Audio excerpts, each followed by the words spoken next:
just reached his hand out. And when I went to touch it, boom, we immediately started flying. We flew to the same spot of the ranch. The other 12 elders met us.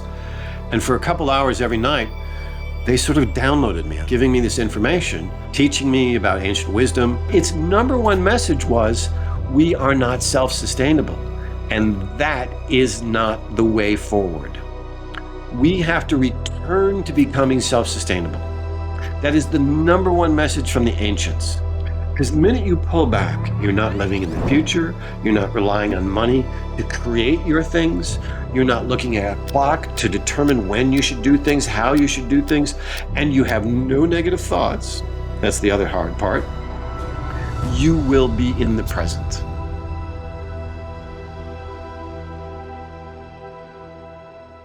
When I was 5 years old, I had my first experience. Actually, I woke up in the middle of the night and my grandfather was standing at the foot of my bed.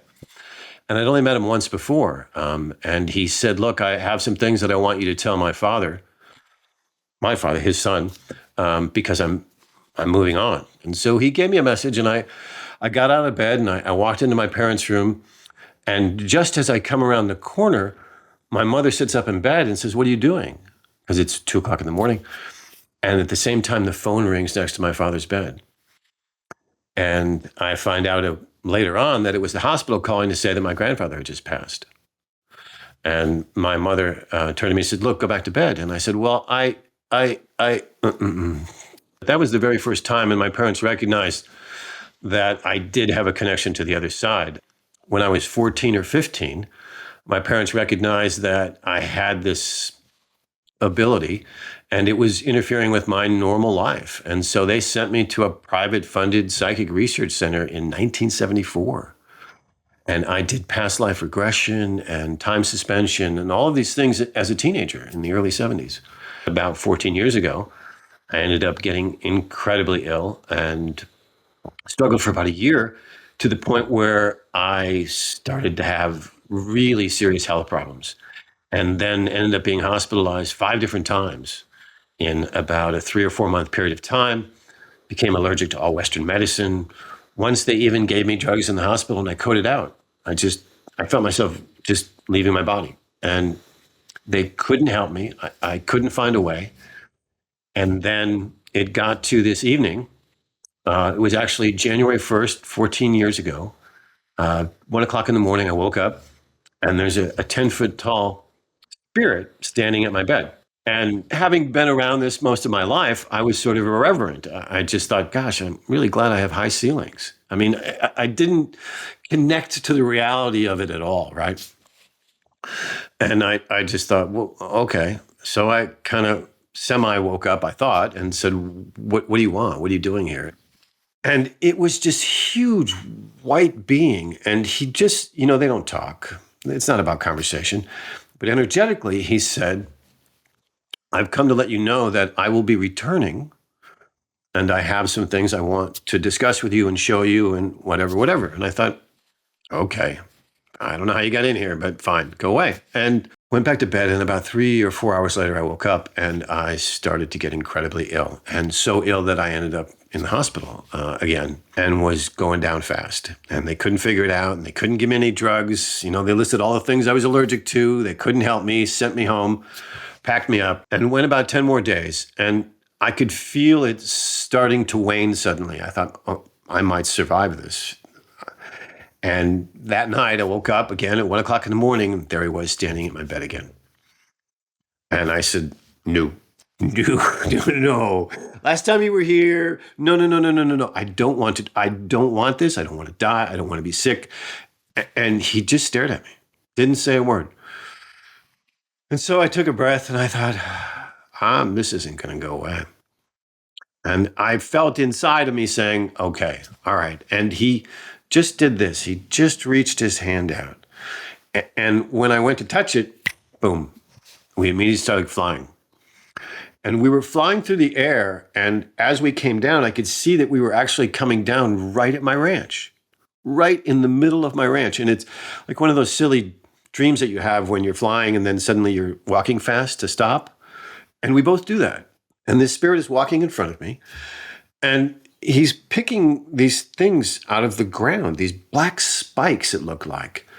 And I said, "What are you doing?" And he said, "These are still energetic remnants from past civilizations that are in the earth that I'm clearing because this is a sacred ground that needs to be reinvigorated." I said, "Okay." And I'm still just following behind him as we're walking. And I said, "By the way, what's going on? And who are you?" And he said, "You can call me father." And I thought, well, yeah. And I thought, well, my father's dead, but you're not. Well, maybe it's another father from another lifetime. I really, how it's so going so fast. And we walk a little further, and I can see on the left, there's a campfire, a huge campfire with a dozen ancient Native Americans just around it.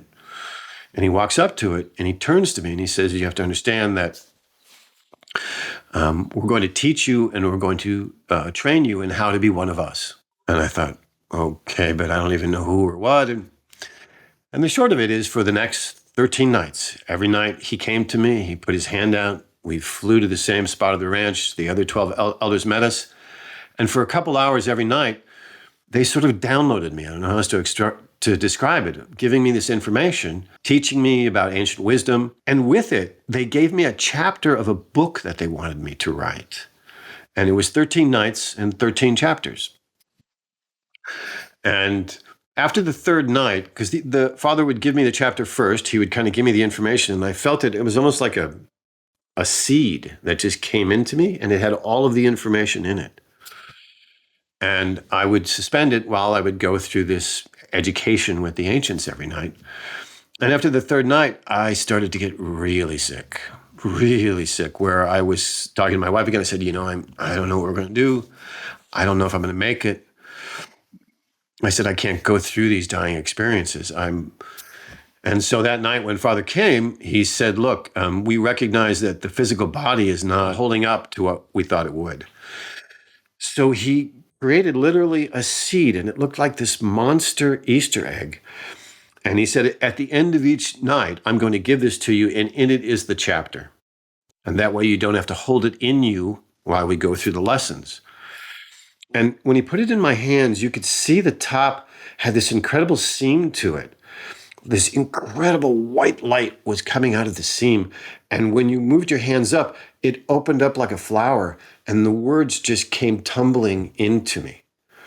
And it was that chapter of that thing. And so at the end of the 2 to 3 hours every night, I would wake up, I would go downstairs, and I would write out what was the chapter in the book. On the seventh night, when I showed up, there was a much larger fire, and everyone was up, and there was a big celebration that seemed going on. And I said, "What's happening?" And they said, "Well, this is your night of rites." And I said, "Rites for what?" And they said, "We're going to, again, make you one of us." And one of the ancient natives walked over from the fire, and he tore off a small portion of his cloth. He had on like an animal skin top and bottom, and he tore it off and he handed it to me. And he said, "Sew this onto your shirt." And I turned to Father and I said, "What is this?" And he said, "We don't have words for all these things. You ask all of these questions." And I'm like, "Okay, but what's going on?" And he said, "Well, in ancient history, it's been called once or twice the exchanging of the cloth." And I still didn't quite understand it, but when I put it close to me, I could see it sewing into my own cloth. And he said, "Now, I want you to understand that we're going to give you your rights, and we want you to take a section of Mother Earth, a square, and we want you to be responsible for the health of that section. We want you to make medicine for everyone that lives in that square, and we want you to look after Mother Earth's health in this square." And it happens to be a northern corner of Arizona, right where the ranch is. Okay, that makes sense. And do you agree to it? Yes, I agreed to it. I mean, you're you're on the edge of dying. You're like, okay, whatever, I'm dying. So you're asking me these commitments in the future? I don't even know if I'm going to make it till tomorrow. Okay, sure. I agree. And it wasn't a cavalier, but it's just so impactful and so powerful. And you're just kind of, you don't even know what you're agreeing to. And I said, "Well, what are you making me?" And he said, "Well, Again, we don't have terms for it. And I said, well, you have to have some idea. It has to mean something to you. What are you making me? And they said the only way to explain it would be to be a teacher of other teachers, a shaman's shaman. I said, okay. And then they actually gave me a name within the ceremony, which was Konawak. It's a for the end, which I had misspelled 3 times. And he actually, in the dream, grabbed my mouth and made me say Konawak so that I could pronounce it properly. He said, this is the name that you have going forward, and this is what we want you to do. And the edict was to, number one, protect these ancient plants that are the greatest medicinal plants on the planet. And I said, well, I don't know what they are. And they said, we'll teach you. And they said, these make all of the medicines necessary for every living creature on the planet to survive. And they said, do you agree then to create a center that will protect these plants and then help others around the globe make centers that they can grow these plants also and make natural medicine for them and their communities? Okay, that's what I agreed to. And then there was a couple more things that they went through. And then he said, look, from this point on, the rest of the ceremony, you will not remember. It is sacred. It is not for you to understand. And I blacked out. And I woke up about an hour later, went downstairs, wrote down my experience and what I went through. And now, 14 years later, I've been able to sort of decipher all of the things and what it really meant. I didn't at the time, and at all, really. It just kept coming so fast. But what had happened is that when we get higher wisdom, when we get ancient wisdom, it actually has a frequency to it, just like our normal talking, but it is a higher frequency. So when you try to put that into a physical body on this level, it's like putting 10 volts in a 5-volt battery. It fries the physical body. So every time I would work with the book to try to publish it, to write it, I would get sick again. And I would continually fight this getting sick, trying to get the book finished. If I would try to rewrite the book, I would get sick. They didn't want a word changed. They didn't want anything interpreted. And it wasn't that they were so right. It's that they understood that when you put just the right words together, you elicit a response in the human body that allows them to think on a higher level. It's a very interesting concept. It's sort of like saying, look, you see the dog run. Okay, you think, all right, I see a dog running. But if you say, look, time is the only thing that's important, your brain goes, what do you mean the only thing that's important? And you start to think 50 different things. Well, is this time important? Do you mean a watch? Do you mean the future? Do you mean the past? So a combination of 5 simple words can elicit tremendous thought and tremendous understandings, where another 5 simple words put together doesn't do anything to you. So the book was written very simplistically, but it was put together in words such that every time that you read it, depending upon where you are, you'll actually get a different meaning from it. The 13 chapters, it is the path, karma, life force, coming earth changes, how to heal yourself, the physical body, the ethereal body. It was what they claimed it to be was a basic manual for how every person on earth used to understand what it was to be here. Sort of if you were an Atlantean, this is how you used to think. You used to realize, lived many times. You used to understand you are simply a ball of energy inside of a physical body in a temporary time. You used to understand that to heal someone, you actually had to change the frequency and the energy of them, not cut into them, not give them drugs, actually change their energetic makeup. So it was a basic manual that they say that man had forgotten over the last 5,000 years. A basic understanding that every human being that used to live on this planet carried around with them. Now, their further explanation of it was that it wasn't that we got stupid. It wasn't that we abandoned it out of ignorance. They explained that the universe is this enormous sort of shell. Almost look at it as like a tunnel, right? And we, because now there's 100,000 million other planets that we've decided, that we finally realized, And there's a million other galaxies that exist. We, along with everything else, work in a complete rotation around that universal tunnel. We go in a complete circle. As you're traveling around in this circle on the inside of the universe, you get closer to other planets, to other galaxies, to other energies. And those planetary influences actually affect our thinking. They actually raise our vibration or lower our vibration. And so they explained for the last 2,000 years, we were in a part of the galaxy that was hidden from most of the rest of the planets in the universe. And because of that, we were in the dark ages. We were not getting the energies, the higher energies that exist in the universe. So we were not thinking in a higher way.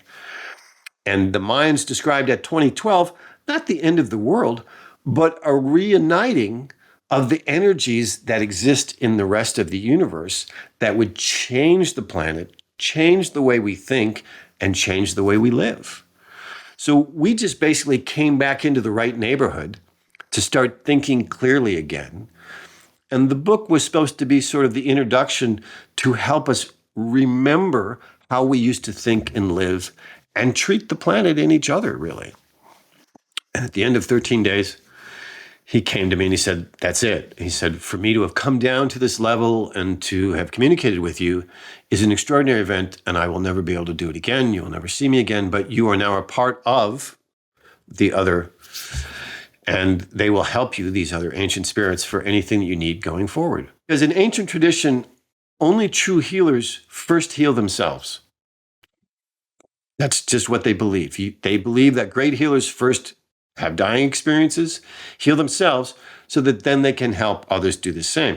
I had to start finding ways of making medicine. So I started having dreams of this plant cures this, and this plant cures this. And if you put these two plants together, it will cure that. And I started to make medicine that started to cure myself. But it took me over a year to get functional again. I have to save grace for my family to put up with this. I mean, they never expected, I was this healthy, very successful human being that suddenly was crippled, couldn't do anything. And I went divergent too, as opposed to being so successful to suddenly all I care about is helping the planet. And it was confusing for everyone. But I had agreed, and I knew that they had said, look, you are only able to go forward and continue living if you agree to this new mission. What I will say was the most impactful to me, and I don't want to jump too far ahead, is that as I've started to understand even the book itself that I wrote, because I read it and go, I don't know where that came from. As I read it and start to learn myself, and I started to change the way that I lived, I can certainly understand and see how important it is. But how it connects to us is that every time that you have an illness, its purpose is to bring you back onto your path. The purpose of an illness is to make you change. And that is what's lost in our present understanding. Everyone thinks it's an inconvenience. Everyone thinks it's something that's bad that's happened to them.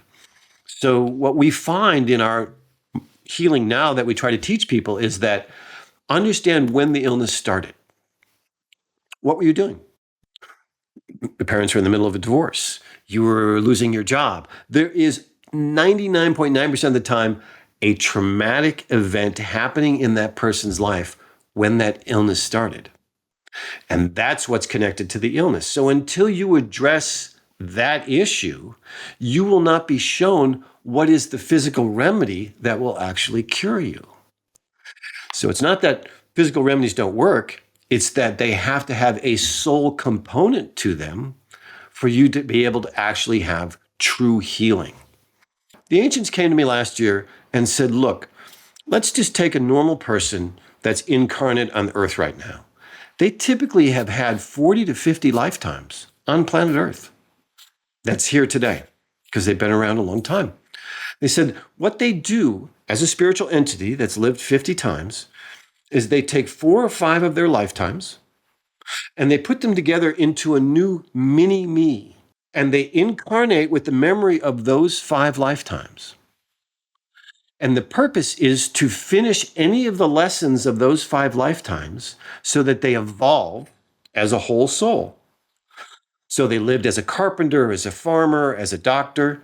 They now incarnate with those 3 lifetimes memories, and they have those skills, but they have those lessons that weren't finished. And their whole purpose for living this new life is to finish the last lifetime's lessons. So if they were a farmer in the 13th century and a doctor in the 15th century, their diet was very restricted. They maybe ate a little bit of poultry, but mostly greens and vegetables and rice. So when they come into a modern world, their body, their soul doesn't accept the modern food, constantly rejects it. But the minute they get foods that are in conjunction and connected to their past lives, they're immediately satiated. And the way that they taught me, to me, was crazy. We were up north. Native American came to me, spirit, put his arm around me, and he flashed his hands up in the sky, and all the stars erased, like he had erased a blackboard. And then he threw up into the sky this diagram. And it was a big balloon with 50 small balloons inside of it, each of them a lifetime. And he said, look, and he just took 5 of the balloons and pulled it out of the 50. He said, this is a new incarnation. This is what comes into a physical body and tries to refine those previous lifetimes in a combined effort and in a complete purposeful effort. So I'm sure you've had people that had near-death experiences that said that they choose the family that they came into. Right? Well, because you actually stand on the precipice of the worlds, and when you agree to incarnate, you'll get a choice. They'll go, look, you can choose this family, this family, this family, and this family, because these 5 different family experiences relate to the lessons that you want to learn. This family will teach humility that you want to learn. This family will teach you poverty that will teach you this other lesson from this other lifetime. You can see how coordinated it really is. There's no randomness to our life at all. When I was 15, I did past life regression, and I experienced 2 of them in that session in the early 70s. And that was the 1500s. I was a farmer. I lost my parents. It was just my sister and I. We had raised each other. And then another where I happened to be a librarian. I was a woman in the 1700s, and I worked in a library. Incongruent, it seems. But the other 3 were all what I call geographical memories. I was in China when I connected to the Chinese places. I was actually walking down the street in a village that I'd lived in 1,500 years ago. I actually will go to a place that you lived in a past life, and it comes to you. It's like a thunderbolt. I touched this building, and suddenly the video just started playing in my head. So the last lifetime that I had was in the 40s, where I was actually a film and television producer. I found my old office in this lifetime from my previous lifetime. And that sort of segues me into this concept that people talk about, well, how can a 5-year-old be a concert pianist? Well, he brought that lifetime forward. He was a concert pianist in his last lifetime, and that's one of his reincarnated purposes in this lifetime. He did it before. So when I became vice president of Paramount Pictures at the early age of only 30 years old, it didn't make any sense. Well, yes, it did, because I'd done it just in the last lifetime.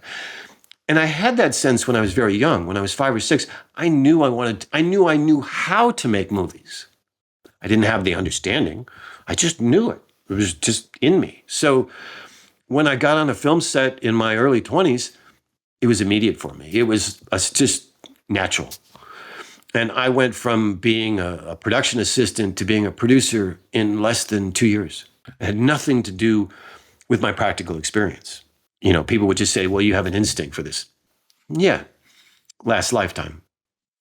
And again, you can't talk about it or bring it up to people, but that is the reality and how it happens. I would tell you one of the most important things that I saw in healing in the last year is that it all comes back to the purpose of your incarnation.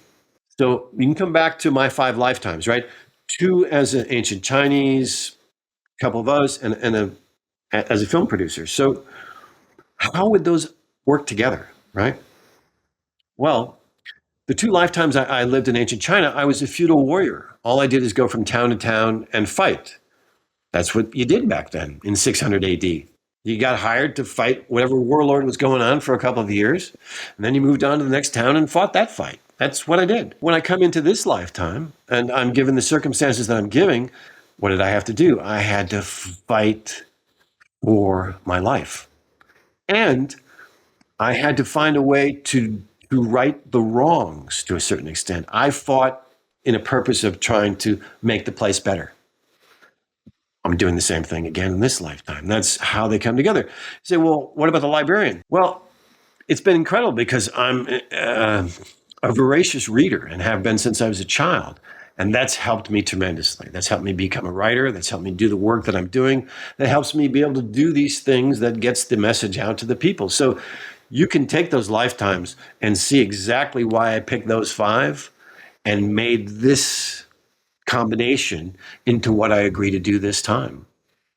So all illness then comes back to if you are derivating from that path, if I didn't agree to become the healer and agree to write these books and agree to start helping and agree to start protecting these plants, I would simply exit. I would contract an illness, I would be gone. Because I would not be continuing the agreement that I have. Every time you incarnate with an agreement, and that agreement is you come to this planet if you agree to learn and you agree to evolve. And in these new channelings that we've done in the last year and a half, it's incredible information. It all ties back to the first book. All the information is the same, but it's almost like it's the workbook. It's like the explanation of what these simple understandings really mean. And to put it in a sort of concise bubble, the first four channelings are time, money, future, and negative thoughts. So you can't count money. You can't believe in time. Clock, time, it's a man made thing. You can't live in the future, and you can't have negative thoughts. And they say that if you can take those four principles and concentrate on them every day, what it will do is force you to live in the present.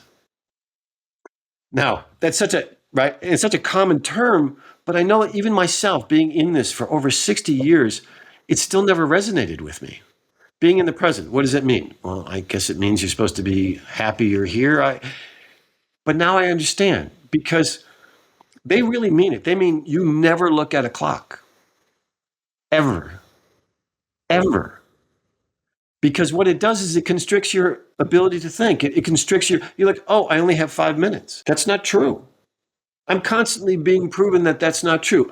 I was doing some orders 4 or 5 months ago, and I had a feeling that the post office was going to close and I wasn't going to make them to the post in time. I didn't look at the clock.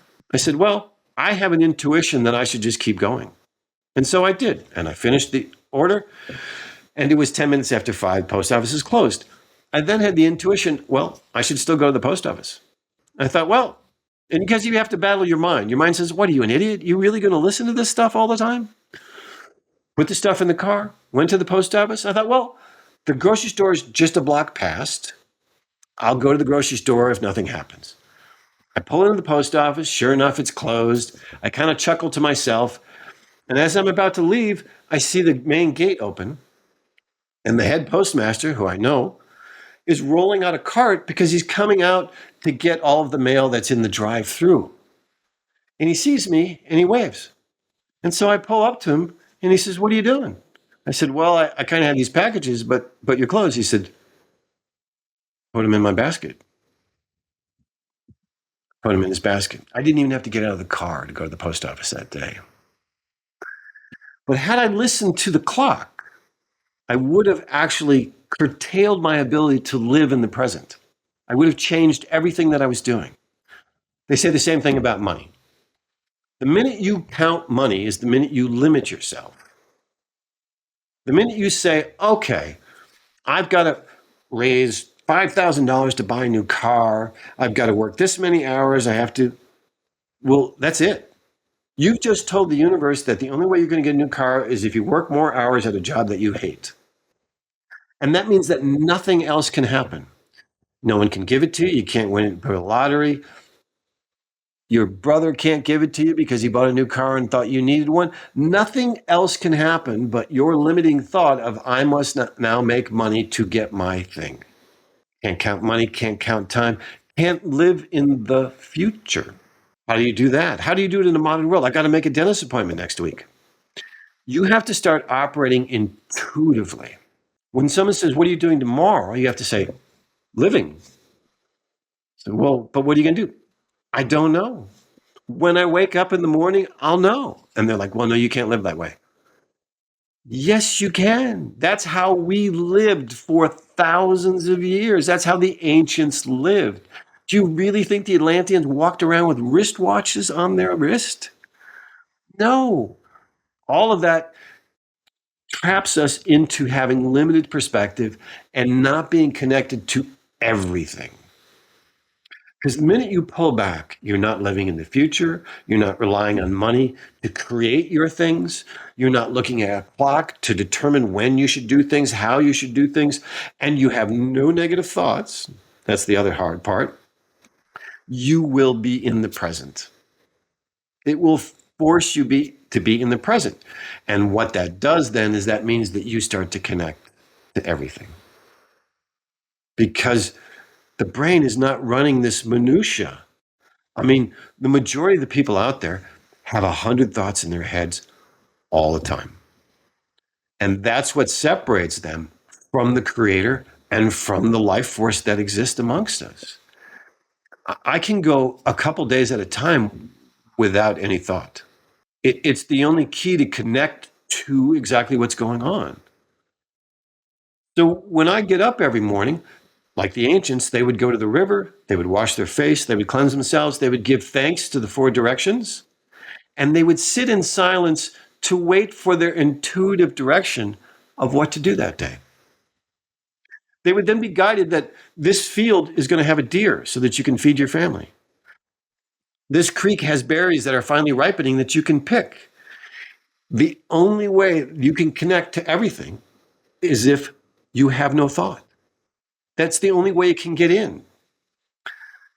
The ancients believed that everything is like a radio station, right? You can only listen to one radio channel at a time. If you put on two radio stations at once, what do you get? Noise, right? Nothing's discernible.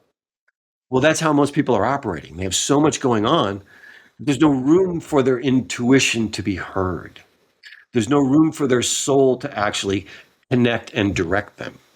So they teach us, change the station if you want to learn something or hear something, but you can only stay on one station at a time. And that's what frequency is really about. So again, it's a combination of things, right? The biggest thing, though, is our planet moved into a part of the universe that now energies are hitting us and forcing us to wake up. You see it around you. And the couple of other channels that I've known for a long period of time have gotten other information very similar and has said that it's creating a division of the masses. Because, well, what you're seeing is that people are embracing it and suddenly becoming awake and aware. And what someone would call a tree hugger is no longer this abstract anymore. They're starting to say, look, I can understand what you're talking about. I can see a flower. I can feel a tree. I can hear things. And the other half is saying, no, no, no, no, no, no, no, no, no. I want to stay in my bubble. I want to have I want to have my big car. I want to have materialism. I want to be satiated on a physical level. I don't want to evolve. And because of that, they're fighting harder and harder to not wake it up. And that's why we're dividing. It's because half of the population is saying, no, we're waking up. We got to take care of this planet. We have to take care of each other. We have to respect every living thing on this planet. And the other half is saying, burn it down. Burn it down. Use every resource that there is. The planet will grow a new one. Don't worry about it.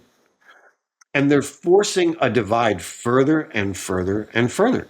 But it is coming to a breaking point, unfortunately. And you can feel and see that. And that's because not only are we being forced by these outer planetary energies to change, but the Earth is being hit with those same energies, of course. That's why we're feeling it, it's because it's hitting the Earth. And if the Earth was healthier and not so polluted, it would be able to what we call transmute these energies easier. In other words, take them in and release them. But because the Earth is a little bit beat up, she's getting bombarded and not processing it so well. So what happens is for her to process all these extra energies, that 10 volts in a 5-volt battery, she has to find a way to release them back out. Earthquakes, major storms, rain, hurricanes, all these weather patterns that we are seeing is simply Mother Earth trying to balance herself from being hit with these higher energies. It's not a reaction to anything bad. You know, they're not condemning man for disrupting and being rude. I mean, man's being rude and he's polluting, but Mother Earth isn't rising up and saying, I'm going to kill all the people on the planet. That's not what this is about at all. She's saying, I'm being overwhelmed and I must find a way to release these energies so that I can stay in balance. 100 years ago, 93% of the population was self-sufficient. Today, less than 3% is self-sufficient. Its number one message was, we are not self-sustainable. And that is not the way forward. We have to return to becoming self-sustainable. That is the number one message from the ancients. You know, you can't go 3 days without water. And yet, how many people have a stream or a water well? And we just agree to start buying bottled water? That's okay? Food. The average food in your supermarket travels 1,200 miles.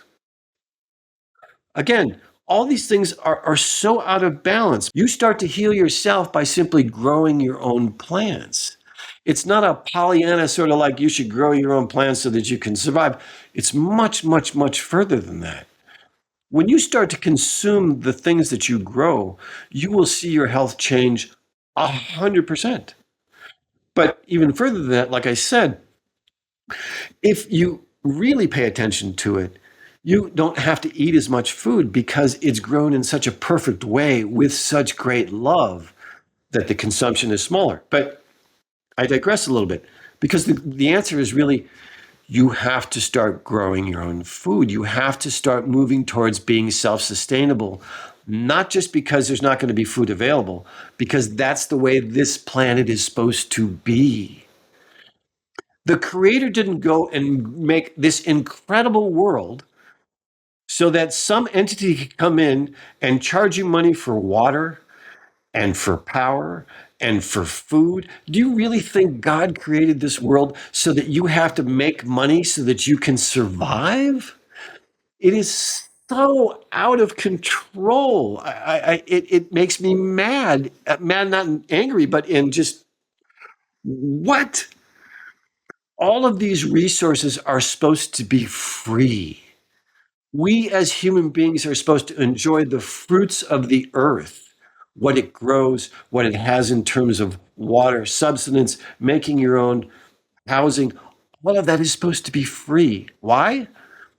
So that you experience living on this planet in the way it's supposed to be, which is connecting to everything around it. And we've created this world where you go to work, you do your job, so you get your couple of dollars, so you go to your store, so that you eat, that you go to sleep, and you wake up and you do it again. That's not this planet. That is not the purpose of this planet.